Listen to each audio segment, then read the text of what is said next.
Through the generous contribution of Dr. Lewis's family, we're very fortunate to be able to share with you these timeless recordings of Dr. M. W. Lewis, a self-realized American yogi.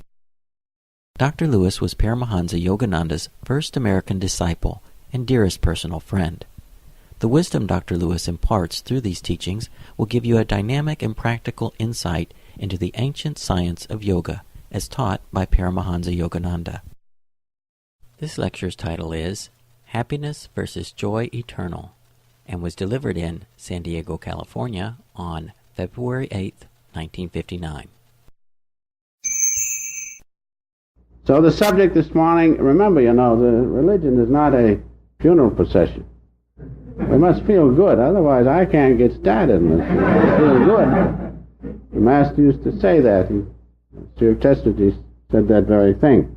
And our subject this morning, as I notice, is the gist of it is happiness and joy eternal.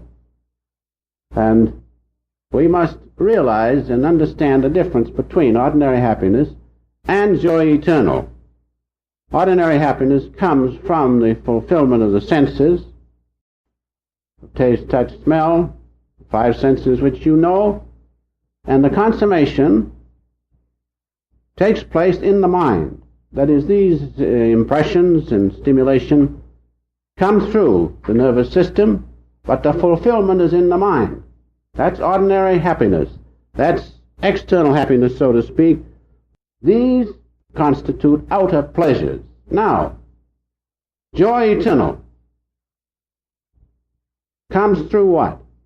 If you'll analyze yourself, then you'll never be sidetracked on which you want to follow, whether ordinary pleasure or joy eternal. Joy eternal takes place not in the outward senses, but it takes place through the sixth sense, or the intuition of the soul.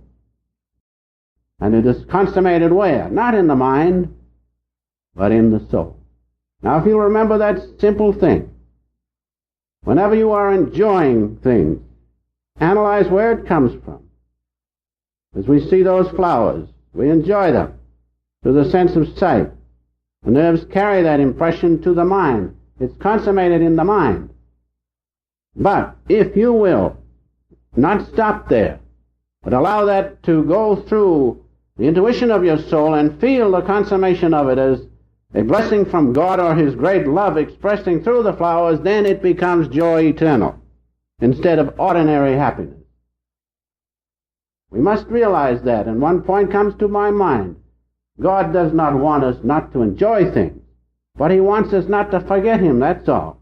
And so when you have any enjoyment, no matter what it is, do not let the consummation take place in your mind only, but feel it through the intuition of your soul. And then there'll be greater joy come to you. It'll be not only pleasure, it'll be joy eternal. I remember when I met the Master, I felt, well, here goes everything. I won't be able to enjoy anything anymore. But I found instead of everything going, everything came. Because even in eating and such things, which we all do, you feel the consummation in your soul, and you feel a great peace and bliss and a great thankfulness to God. That's what joy eternal means. External happiness will not give you that. It must be attained in soul consciousness. And so, this outward happiness comes from the fulfillment of desire. And it is known and enjoyed where? In ego consciousness. While the pleasure of joy eternal is enjoyed or consummated in soul consciousness. Now remember those two things. Ego consciousness, whenever you have ordinary happiness, you are not in soul consciousness, unless you feel it in the soul. You're in the ego. Now ego passes away. All outward pleasures pass away because they are consummated, or take place rather, in duality of consciousness. They take place in this outward consciousness. Likes and dislikes. You get something, you like it. Soon you dislike it. And so that is not eternal. It is not lasting. And so watch out. It's no harm to enjoy things. But do not feel the enjoyment only in the ego, feel it in the soul, then you'll not lose it. When people live together, married people, if they live in the plane of ego consciousness and enjoy one another, they'll lose each other. But if they live together on the plane of God's presence, they'll never lose each other. And there'll be joy eternal. So we must remember those things. As Gandhi said about his wife, he said, no doubt she has many faults, more than I can see.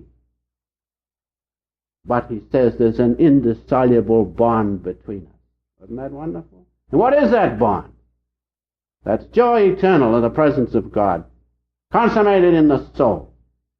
And so if you want things to last, if you want to have, instead of fleeting happiness, you want to have true happiness, feel it in the soul, feel it as joy eternal. It will not leave you. And so ordinary happiness, as I have said, must pass away. And ordinary happiness comes from the fulfillment of desire. In other words, a want is satisfied. Understand that. Every time you have a desire, you create a want, do you not? Unless that desire is fulfilled, whether you like it or not, there's a want there. And sooner or later, that want will have to be satisfied. All right, you satisfy it. The want is fulfilled, that's fine, but it's not lasting, because it's in outward consciousness. And soon another want comes. And you satisfy that, then you remember the first want, and back again you go, all over again, over and over and over. No end to it.